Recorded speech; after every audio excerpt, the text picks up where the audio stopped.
Las polis eran ciudades-estado que representaban el centro político, cultural y ciudadano de la sociedad griega. Cada una de estas ciudades-estado se consideraba como una especie de nación separada e independiente denominada extranjeros a los habitantes de las demás polis.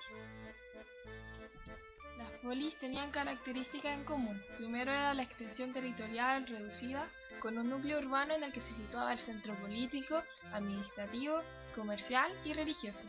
También tenían independencia económica. Cada polis producía lo suficiente para alimentar a su población. Tenían independencia política, las polis eran libres, no estaban sometidas a otra ciudad ni ningún poder extranjero. Tenían una estructura social formada por ciudadanos, con derechos, y esclavos sin derechos. Tenían un gran espíritu cívico, respeto por la ley e importante participación de los ciudadanos en los asuntos de la comunidad. Tenían una leyenda fundacional y fiestas y tradiciones propias. Tenían un culto religioso común. Casi todas las polis compartían rasgos urbanísticos comunes. Estaba las acrópolis, que eran fortalezas fortificadas que se construían aprovechando alguna elevación del terreno, como la cima de una colina, y era el lugar donde se resguardaban, en caso de conflicto bélico, todos los miembros de las comunidades, los ciudadanos, los artesanos, los campesinos, los mercaderes y esclavos.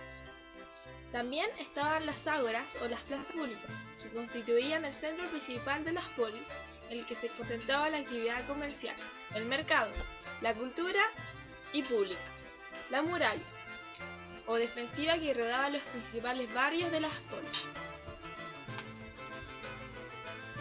Una de las principales polis de Grecia fue Atenas, que tenía un sistema de gobierno democrático.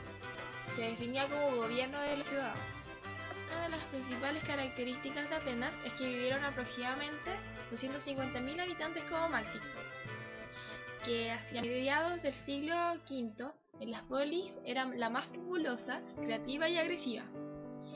En Atenas también se admiraba el hombre prudente y con buen discurso, se buscaba la justicia, y en el siglo V es la polis con mayor participación política de los ciudadanos. Entre sus aportes a la humanidad se encuentra la democracia directa y sus grandes construcciones. Otra de las grandes ciudades-estado fue Esparta, regida por la oligarquía o gobernada por un grupo pequeño. La principal característica de la sociedad espartana fue su marcada orientación guerrera. Por ello, los valores más respetados fueron la obediencia, el coraje, la lealtad a los superiores jerárquicos y la adhesión ilimitada con la patria. En este contexto, el arquetipo del ciudadano espartano fue el soldado.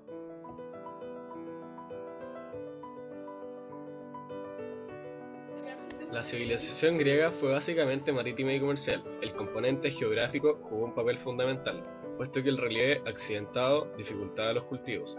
Aún así, durante la época clásica, la agricultura griega se adaptó al relieve existente. En los valles, donde el agua era más abundante, se cultivaba trigo y hortalizas.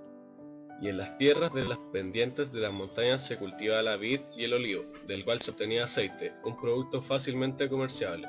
También se plantaban higueras.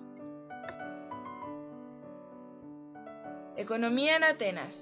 Los atenienses se dedicaron a la agricultura, pero como su suelo era poco apto para los cereales, cultivaban vid y olivo. En minería extrajeron mármol, hierro, zinc, plata y plomo. Además tenían industrias de cerámica, vino, aceite, metalúrgicas, del vestido y de la construcción. En el comercio, los gobiernos convirtieron rápidamente en Atenas en un emporio que poseía un activo comercio de importación y exportación.